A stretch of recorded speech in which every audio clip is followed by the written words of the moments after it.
اولین تصویری که تو ذهن شما با شنیدن نام لامبورگینی نقش میبنده تصویر لاکچری ماشینه. حق دارید، چون فورچیو لامبورگینی از نام فامیلی خودش برای برند ماشین محبوبش استفاده کرد. اما چطوری از ساخت تراکتور به ساخت ماشینی رسید که دنیای خودرو رو تغییر داد و خیلی ها رو عاشق ماشینای سوپر اسپورت کرد؟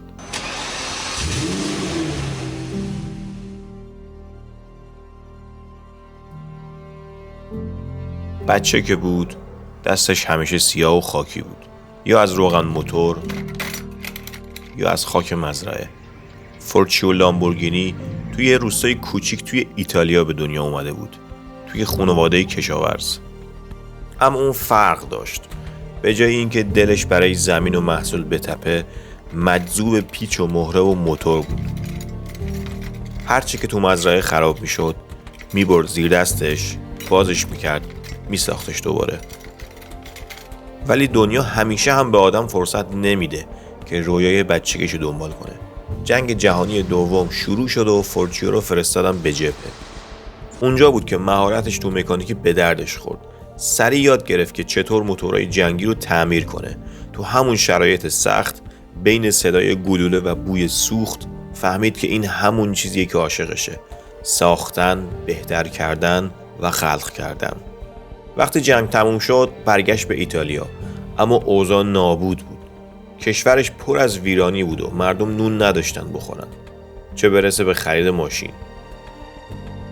اما فورچیو یه ایده ای توی سرش داشت، یه ایده که زندگیشو تغییر داد.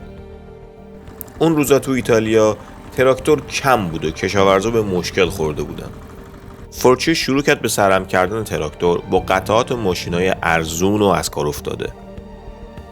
اولین تراکتورش، تراکتور لامبورگینی، متولد شد. هم قوی بود، هم ارزونتر از رقباش. مردم عاشقش شدن و کارخونش روز به روز بزرگتر شد.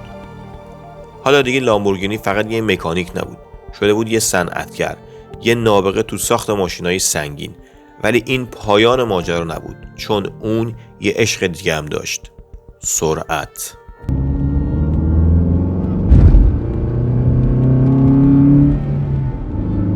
یه روز یه فراری خرید، یه ماشین فوق‌العاده سریع و جذاب، ولی یه مشکل داشت: کلاچش داغون بود. چند بار داد تعمیر ولی باز خراب میشد. لامبورگینی که هم یه مکانیک بود هم یه صنعتگر با تجربه، خودش قطعات ماشین رو باز کرد و متوجه شد که کلاچش همونیه که توی تراکتورهای خودش استفاده میکنه. اما مشکل اینجا بود که توی فراری این کلاچ خوب کار نمیکرد و مدام خراب میشد و این قطعه برای یه ماشین اسپورت پرقدرت بهینه سازی نشده و میشد بهترش کرد. تصمیم گرفت مستقیم بره سراغ انزو فراری، مرد افسانه‌ای صنعت خودرو، که بهش بگه مشکل رو. اون فکر میکرد انزو فراری از این انتقاد استقبال میکنه. رفت تو دفتر انزو، با اعتماد به نفس گفت: آقا، ماشینتون مشکل داره، من میدونم چجوری درستش کنم. انزو یه نگاهی بهش کرد، یه لبخند زد و گفت: برو پسر جان، بذار من ماشین بسازم و تو همون تراکتوراتو بساز. همین جمله مثل یه جرقه بود. لامبورگینی از دفتر فراری اومد بیرون، ولی با یه تصمیم: یه ماشینی میسازم که هم فراری رو له کنه هم دهن همه رو ببنده. اولین مدل لامبورگینی GT 350 اومد بیرون.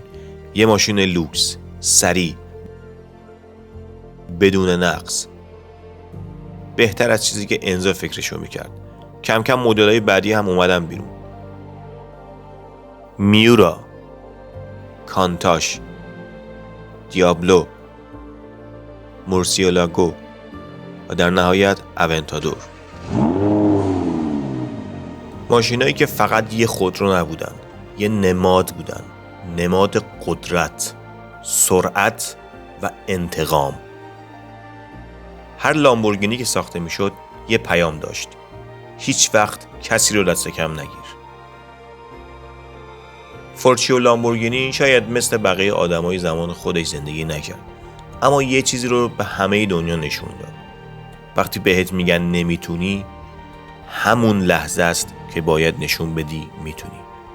امروز هر وقت یه لامبورگینی رو دیدی، بدون که پشتش داستان یه مرده که از یک تراکتور ساده شروع کرد، اما با یه ماشین افسانه‌ای تمومش کرد. ویدیو رو لایک کنید، سابسکرایب یادتون نره، زنگوله رو حتما بزنید تا ماجراهای بعدی رو از دست ندید.